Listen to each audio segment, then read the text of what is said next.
Hello designers and creatives, welcome to my YouTube design space. This is another tutorial on our Pixellab logo design series here on YouTube. On today's video, I am going to show you how to vectorize this JK logo. This is a monogram logo, and then this is an example of what a monogram logo looks like. So in this tutorial, I'm going to show you how to vectorize this logo using Pixellab. So first of all, I'm going to use both bezier and shapes to manipulate this logo. So if you observe very well, you're going to see that for the bottom part of this J part of this logo, we're going to have something that look like semicircle.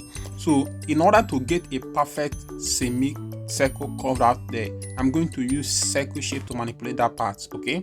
And then for the other part of the logo, for the K part here, okay, I'm going to be using bezier to manipulate that, okay, and the other part of the J. And let's see how we can create this and make it a reality on our Pixellab today. In case this is your first time viewing our channel, please don't forget to like, subscribe to this channel, turn on notification to stay updated anytime we drop a new video like this. Do check out our channels. You'll see more of our video tutorial that will help boost your creativity skills as a logo designer. So let's get started. I need to get rid of all this on my workspace. So here is it. I'm going to go and then delete it. So we're going to start afresh now. So first of all, I'm going to go back here and bring back my sketch. The reason why I position it this way is because I'm trying to get it aligned with my grids, okay? If you observe very well, you're going to see that, okay, the bottom of my grid here, there is a straight line here that cuts these shapes here, okay? So I'm aligning my sketch in a way that is going to work with my grid. That's why it's somehow slight and slanting.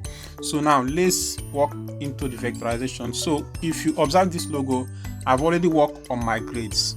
I'm going to, first of all, I'm going to go and then make sure that my sketch is locked, which is something that I always do all the time.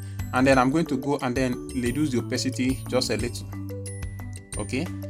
Just that. And then after that, I'm going to tap on my screen once, and then these 6 options are going to come out. I think for most of my students that always follow me all the time, this is not a difficult step to take. So now I'm going to use shape first. So let's work on the shape aspect of this logo. First, I'm going to pick my shape. I'm going to tap on this here, okay, to select my circle shape. So with this now, I'm going to reduce the opacity. The reason why I'm doing this is because I want to still see the sketch behind the shape that I picked. So here I'm going to position it here, and then before now you must make a green line selection to select a center point for the shape that you want to position. So if you observe very well now, I've already made that green line selection, but you are going to see it at the end of the day after positioning it. So I'm going to adjust these shapes until it fits into the outer diameter of this semicircle. So now let me work on that, and then let's see what you're going to get.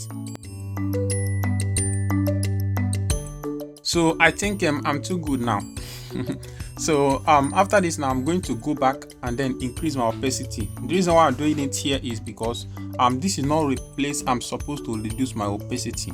So I'm going to go and then check okay. So now I can go here and go down and then go to my opacity and then tap on it to reduce the opacity from here. It all makes sense now. Make a copy of this circle that I selected, and then I'm going to change the color to black to give me a very clear contrast to the white color that I picked. So they are directly opposite color. They adjust it until it fits into the inner diameter of the semicircle which I picked. So I'm going to just do that now. Go back again and then increase back the opacity. So I'm going to select the outer circle and then also increase the opacity. So now I am good. I'm going to go here and tap at the bottom icon here and then select the 2 circles and then merge them together as one object. So I'm going to go here to my erase color and select my erase color. Is going to erase the white color, which is bigger part of the color. So, click on this icon here, right? I'm going to tap on that number 1 and then drag it to black color, and then I'm going to click OK. So it's going to erase the black color. But if your color is not well erased, so you can just adjust the tolerance here. So but for me, if you look very well, you're going to see that in this place you still have a kind of strokes of the black color. What I always do here is there is no way you can increase the tolerance enough to clear it. It will begin to mix up with your the color that you actually doesn't want to remove. So what I do is that I will increase the tolerance to some extent, which I still have the black strokes of this circle that I've just removed. So I'm going to tap OK. So see what I'm going to do. I'm going to go to my color here, and I'm going to select my color, and then here I'm going to select the white color which I want to use. So now all of the elements here have automatically converted to white, so I don't need to worry about having an extra stroke of black there. So I'm going to go back again. Let me just zoom back again and see. So I think here I am good. So now after this I'm going to check OK. I'm going to go down again and then reduce the opacity for the second time. I hope these steps are clear. After this I am going to go down here and then select my mask, right? So I'm going to tap on my mask. So here I want to mask this shape which I have created with circle.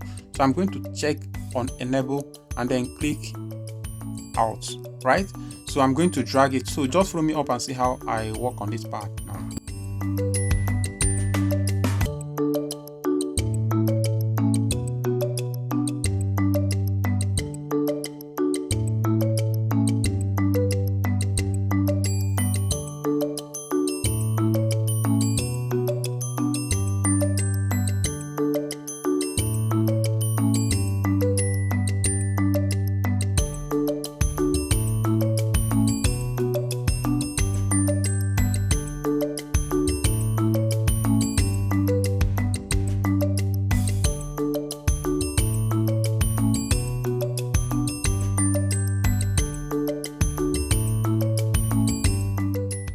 I'm going to check OK. So with this I think we are good. So I'm going to go back and then increase my opacity again. So this is actually very easy to do.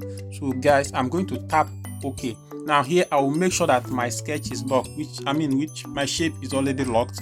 And then here I'm going to tap on my screen once to bring out these 6 options for me, and I'm going to pick my bezier. Now I'm going to start working on the shape that I need to mask with bezier. So remember that I told you from the beginning of this tutorial that we are using 2 methods to vectorize this logo, using shapes and then we are using bezier. So we are combining the 2 methods now. So I'm going to go down here and then start vectorizing this part of the J that I have not vectorized with shapes. So now just follow me and see how I work out this part of the logo.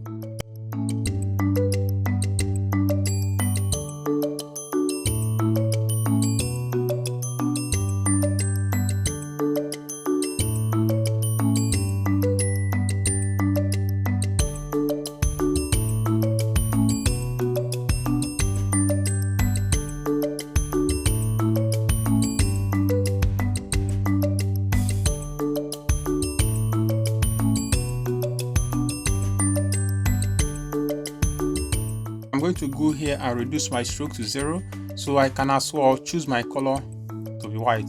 So this is very easy. So I'm going to check OK, and I have my J part of the logo. So here I'm going to, let's see. So I'm going to go here and then uncheck this, and then let's see. I think we got it right. So if you ask me. So the next step is to vectorize the K part of this logo. So we actually have J and K, is a monogram logo of J and K. So now I'm going to go and pick my bezier the second time, and I'm going to do the same thing I always do all the time, and then keep my stroke to 2.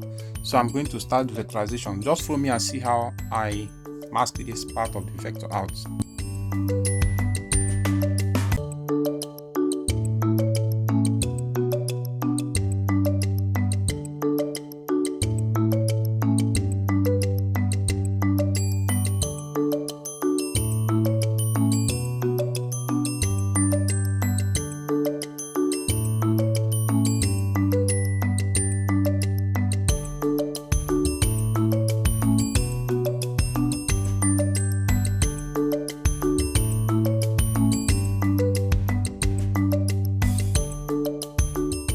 So I think this is very easy, right?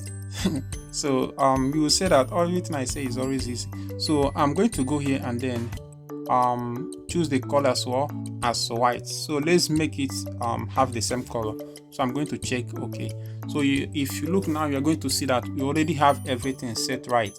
So the next thing is just to apply color, and then the color application is very easy. So here I'm going to go here. So right now what I need to do is to merge the three elements that I created into one object. So I'm going to go here and then select the center option here, and then select the shapes and the two vectors which I created with bezier, and then I'm going to select this option and then click them together and merge them together as one object. So here I'm going to make sure that I uncheck my sketch. So what I'm selecting now is the vector which I've created. So I'm going to change the color. Let me just change the color to something else, and then let's see. So it's looking clean and plain. So the color that I actually want to use here is a gradient. So I actually had some couple of gradients which I tried and it worked out well.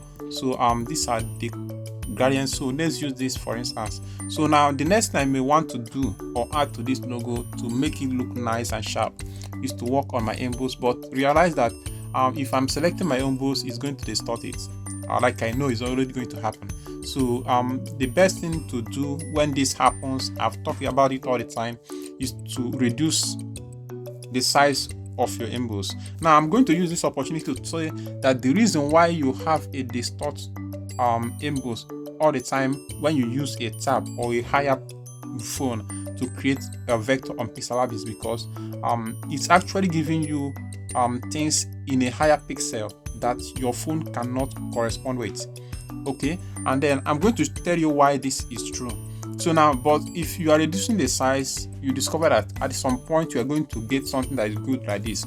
So you can just work on it and then reduce the bevel to around 6 as a preview, and then increase this and just play around all of this, and then let's see what you're going to get at the end of the day. So after this I'm going to check okay, and then here we've got something nice and something good. So this is how to create this vector with Pixellab, and I hope this video tutorial will help you on your creative journey with Pixellab logo design. Okay, thank you, and then see you on my next video. Goodbye from here. Namaste.